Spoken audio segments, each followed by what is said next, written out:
ಮಹಿಳೆಯರನ್ನ ಸಂಪುಟದಲ್ಲಿ ಸೇರಿಸ್ಕೊಳ್ಬೇಕಂತ ನಾನು ಕೂಡ ಈಗ ನಾನು ಆ ರೀತಿ ಮಾತಾಡ್ಬಿಟ್ರೆ ಅದು ಡೈರೆಕ್ಟ್ ಆಗಿ ನಾನು ಹೈಕಮಾಂಡ್ಗೆ ನಾಯಕತ್ವಕ್ಕೆ ಮಾತಾಡ್ದಾಗ ಪಕ್ಷದ ಚೌಕಟ್ಟಿನಲ್ಲಿ ಪಕ್ಷದಲ್ಲಿ ಶಿಸ್ತಿನಿಂದ ಇದ್ರೆ ಖಂಡಿತವಾಗ್ಲೂ ಆ ಒಂದು ಇದು ಕಟ್ಟಿಟ್ಟ ಬುದ್ಧಿ ಅಂತ ಹೇಳ್ತಾರೆ ಮಾಡ್ತಾರೆ ಅನ್ನೋ ವಿಶ್ವಾಸ ಇದೆ. ಮತ್ತು ಅವ್ರಿಗೆ ಸಂಪೂರ್ಣವಾದಂತ ಸಹಕಾರ ನಾನಾಗ್ಲಿ ನಮ್ಮ ಜಿಲ್ಲಾ ಉಸ್ತುವಾರಿ ಸಚಿವರಾಗ್ಲಿ ಮತ್ತು ಮಾಜಿ ಅಧ್ಯಕ್ಷರಾಗ್ಲಿ ನಾವು ಕೊಡ್ತೀವಿ ಅಂತ ಹೇಳ್ತಾ, ತಾವು ನನ್ನನ್ನು ಒಂದು ಪ್ರಶ್ನೆ ಕೇಳಿದ್ರಿ.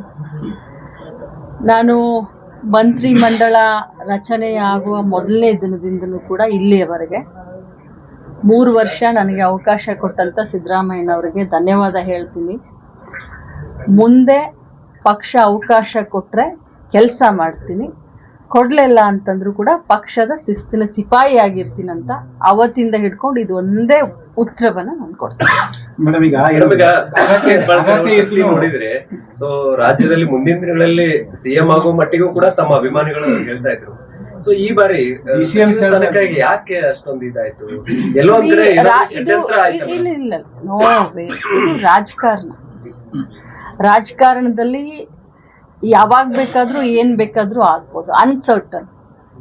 ಮತ್ತು ಹೈಕಮಾಂಡ್ ಬಹಳಷ್ಟು ಅಳದು ತೂಗಿ ಮಾಡ್ತಾ ಇರುವಂತ ಸಂದರ್ಭದಲ್ಲಿ ನಾವು ಹೈಕಮಾಂಡ್ ವಿರುದ್ಧ ಪ್ರಶ್ನೆ ಮಾಡೋದು ತಪ್ಪಾಗುತ್ತೆ ನನ್ನ ಪ್ರಕಾರ. ಸೊ ರಾಜಕಾರಣಿಗಳ ಜೀವನದಲ್ಲಿ ಒಮ್ಮೆ ಇಂಥ ಸಂದರ್ಭ ಬರುತ್ತೆ, ಅದನ್ನ ಮೆಟ್ಟಿ ನಿಲ್ಲೋದೇ ಒಂದು ನಾಯಕತ್ವದ ಗುಣ ಅಂತ ನಾನು ಹೇಳಿದ್ದೆ. ಅದು ನೋಡಿ, ನಾನು ನಿಜವಾಗ್ಲೂ ಹೇಳ್ತೀನಿ, ಮಹಿಳೆಯರು ಇಲ್ಲದ ಸಂಪುಟ ಅಪೂರ್ಣ. ಅದು ಯಾರೇ ಇರಲಿ ಮಹಿಳೆಯರನ್ನ ಸಂಪುಟದಲ್ಲಿ ಸೇರಿಸ್ಕೊಳ್ಬೇಕಂತ ನಾನು ಕೂಡ. ಯಾಕಂದ್ರೆ ನೀವು ಈ ಹಿಂದೆ ಸಂಪುಟದಲ್ಲಿ ಕೆಲಸ ಮಾಡಿದಿರಿ, ಸೊ ಅನುಭವಿಸ್ತಿದ್ರಿ, ಅದ್ರ ಜೊತೆಗೆ ಇಷ್ಟೊಂದು ತಡ ಯಾಕೆ? ಮಹಿಳೆಯರ ಬಗ್ಗೆ ಸಾಕಷ್ಟು ನೀವು ಯೋಜನೆ ತಂದು ಕೊಟ್ಟವ್ರು. ನೀವು ಈಗಾಗ್ಲೇ ಉಮಾಶ್ರೀ ಅಂತವ್ರನ್ನ ನಾವು ಈಗಾಗ್ಲೇ ಉಪಸಭಾಪತಿ ಎಲ್ಲ ಮಾಡಿದೀವಿ. ಮಹಿಳೆಯರಿಗೆ ನ್ಯಾಯ ಕೊಡ್ಬೇಕು ಅಂತಾನೆ ತಾವೆಲ್ಲರೂ ಗೊತ್ತು. ಏನೋ ಒಂದು ಆಗಿದೆ ಕರ್ನಾಟಕದಲ್ಲಿ, ಆಗಿದೆ, ಅದನ್ನ ನಾನು ಒಪ್ಕೊಳ್ತೀನಿ. ಆಗಿಲ್ಲ ಅಂತ ನಾನು ಆತರ ವ್ಯತಿರಿಕ್ತವಾಗಿ ಉತ್ತರ ಕೊಡ್ಲಿಕ್ಕೆ ಹೋಗೋದಿಲ್ಲ. ನೀವು ನಮ್ಮ ಸರ್ಕಾರಗಳು ಎಲ್ಲೆಲ್ಲಿದ್ದಾವೆ, ಜಾರ್ಖಂಡ್ ಇರ್ಬೋದು, ಹಿಮಾಚಲ್ ಪ್ರದೇಶ ಇರ್ಬೋದು, ತೆಲಂಗಾಣ ಇರ್ಬೋದು, 3-4 ಜನ ಮಹಿಳೆಯರಿಗೆ ಅಲ್ಲಿ ಮಂತ್ರಿ ಸ್ಥಾನ ಕೊಟ್ಟಿದ್ದಾರೆ. ಏನೋ ಒಂದು ಹೆಚ್ಚು ಕಡಿಮೆ ಕರ್ನಾಟಕದಲ್ಲಿ ಆಗಿದೆ, ಬೇರೆ ಬೇರೆ ಬೇರೆ ರೀತಿಯಾದಂಥ ಲೆಕ್ಕಾಚಾರದಲ್ಲಿ ಆಗಿದೆ. ಬಟ್ ನಿನ್ನೆ ನಾನು ನೋಡಿದೆ, ಮಾನ್ಯ ಮುಖ್ಯಮಂತ್ರಿಗಳ ಒಂದು ಸ್ಟೇಟ್ಮೆಂಟ್ ನಾನು ನೋಡಿದೆ, ಆದಷ್ಟು ಶೀಘ್ರದಲ್ಲಿನೇ ಮಹಿಳೆಯನ್ನು ತಗೊಳ್ತೀನಿ ಅಂತ ಹೇಳಿದ್ದಾರೆ. ನಾನು ಹೈಕಮಾಂಡ್. ಈಗ ಕಾಂಗ್ರೆಸ್ ಪಕ್ಷದ ಹೈಕಮಾಂಡ್ ಪ್ರಶ್ನೆ ಮಾಡಕ್ ಬರುದಿಲ್ಲ ಅಂತೀರಿ, ಅವ್ರ ಒಂದ್ ಮಾನದಂಡ ಬೇಕು. ಈಗ ನೀವು ಸಾಮಾನ್ಯ ಕಾರ್ಯಕರ್ತೆಯಾಗಿ, ಜಿಲ್ಲಾ ಅಧ್ಯಕ್ಷರಾಗಿ, ಮಹಿಳಾ ರಾಜ್ಯ ಅಧ್ಯಕ್ಷರಾಗಿ, ಶಾಸಕರಾಗಿ, ಸಂಸದಿಗೆ ಒಂದ್ಸಾರಿ ನಿಂತು ಸೋತು ಇಷ್ಟೆಲ್ಲ ಸಂಘರ್ಷ ಮಾಡಿದ ಮೇಲೆ ಮತ್ತೆ ಯಾವ ಮಾನದಂಡ ಬೇಕು? ಮಾನದಂಡ ಅಂತ ಹೇಳ್ತಾ ಇಲ್ಲ ನಾನು. ಪ್ರಾದೇಶಿಕವಾಗಿ ನೋಡ್ತಾರೆ, ಜಾತಿವಾರು ನೋಡ್ತಾರೆ, ನೀವು ಹೇಳಿದಾಗೆ ಅನುಭವ ನೋಡ್ತಾರೆ, ಪಕ್ಷ ಸೇವೆಯನ್ನು ಕೂಡ ನೋಡ್ತಾರೆ. ಬಟ್ ಯಾವ ಮಾನದಂಡ ಅಂತ ಇಂಥದೇ ಮಾನದಂಡದಿಂದ ನನಗೆ ಸಿಕ್ಕಿಲ್ಲ ಅಂತ ಹೇಳಲಿಕ್ಕೆ ಬರೋದಿಲ್ಲ. 3 ವರ್ಷ ನನಗೆ ಕೊಟ್ಟಂತ ಅವಕಾಶದಲ್ಲಿ ಬಹಳ ಒಳ್ಳೊಳ್ಳೆ ಕೆಲಸ ನನ್ನ ಡಿಪಾರ್ಟ್ಮೆಂಟ್ನಲ್ಲಿ ಮಾಡಿದ್ದೀನಿ. ಸೊ ಹೈಕಮಾಂಡ್ ಅವರು ಬೇರೆಯವರಿಗೆ ಅವಕಾಶ ಕೊಡ್ತೀನಿ ಅಂತಂದ್ರೂ ಕೂಡ ಅದನ್ನ ನಾವು ಸ್ವಾಗತ ಮಾಡ್ತೀವಿ. ನನಗೆ 3 ವರ್ಷ ಅವಕಾಶ ಕೊಟ್ಟಿದ್ದಕ್ಕೆ ಧನ್ಯವಾದ ಅಂತ ಹೇಳಿದೆ. ನಾನು ಯಾರನ್ನು ಕೇಳಿದೆ. ಮೇಡಮ್, ಈಗ ಅರ್ಹತೆ ಮತ್ತು ಸಾಮರ್ಥ್ಯ ಎರಡೂ ಯಾಕೆ ವಿಳಂಬ ಆಗ್ತಾ ಇದೆ?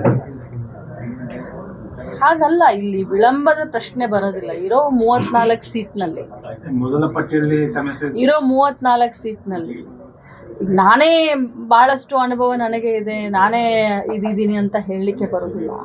ಸೊ ಪ್ರತಿಯೊಬ್ಬರನ್ನೂ ಕೂಡ ಸಮಾಧಾನ ಮಾಡಬೇಕಾಗುತ್ತೆ. ಸಿಎಂ ಅವರೇ ಇದಾರೆ ಬಿಡಿ, ಎದಕ್ಕೆ ಬೇಕು? ಅಷ್ಟೊಂದು ಚೆನ್ನಾಗಿ ಕೆಲಸ ಮಾಡ್ಕೊಂಡು ಹೋಗ್ತಾರೆ. ಸಿಎಂ ಅವ್ರಿಗೆ ನಾವು ಶಕ್ತಿಯನ್ನ ತುಂಬುವಂತ ಕೆಲಸ ನಾವು ಮಾಡ್ತೀವಿ. ರಾಜ್ಯದ ಕೆಲವೊಂದಿಷ್ಟು ಭಾಗದಲ್ಲಿ ನೀವು ಜನರನ್ನ ಸೆಳೆಯುವಂತದ್ದು ಇವತ್ತು ತಮ್ಮ ಮುಖಾಂತರ ಹೇಳಲಿಕ್ಕೆ ನಾನು ಬಯಸ್ತೇನೆ. ಇನ್ ಮುಂದೆ ಕೂಡ ಲಕ್ಷ್ಮೀ ಹೆಬ್ಬಾಳ್ಕರ್ ಬರೀ ಬೆಳಗಾವಿ ಗ್ರಾಮೀಣ ಕ್ಷೇತ್ರ ಆಗಲಿ ಅಥವಾ ಬೆಳಗಾವಿ ಜಿಲ್ಲೆಗೆ ಅಷ್ಟೇ ಸೀಮಿತ ಆಗಿರೋದಿಲ್ಲ.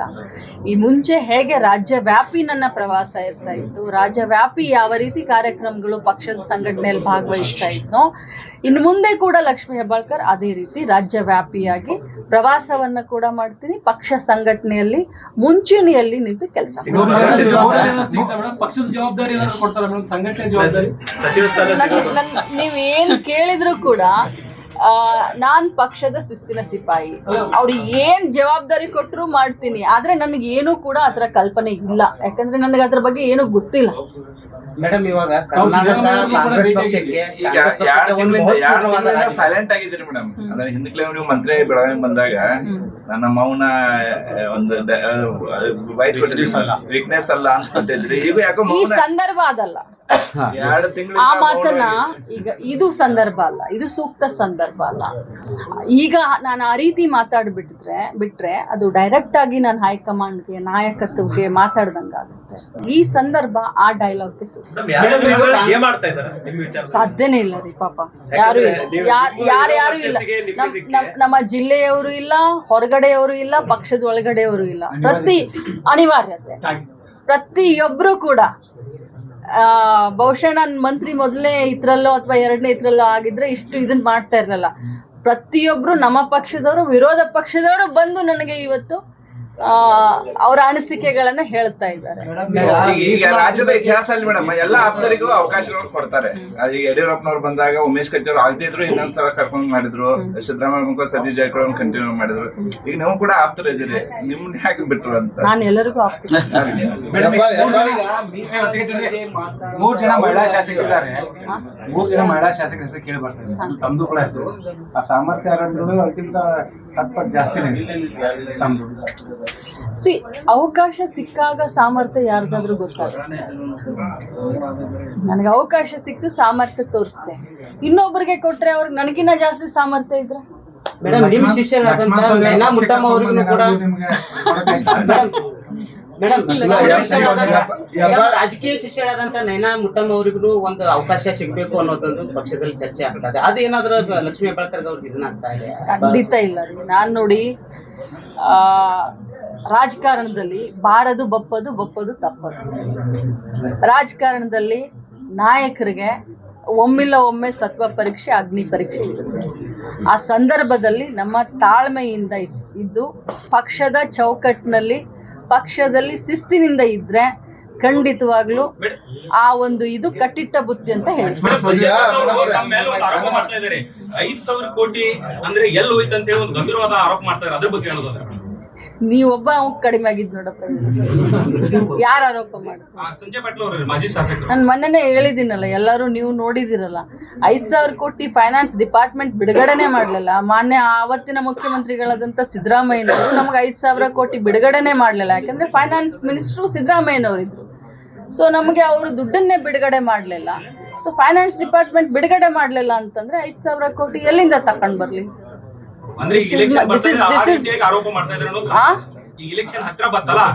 ನಾನಲ್ಲ, ಅವ್ರಿಗೆ ತಿಳುವಳಿಕೆ ಕಡಿಮೆ, ಅದಕ್ಕೆ ಆರೋಪ. ಈಗ ಹೆಬ್ಬಾಳ್ಕರ್ ಅಂದ್ರೆ ಪವರ್ಫುಲ್, ಹಠಮಾರಿ.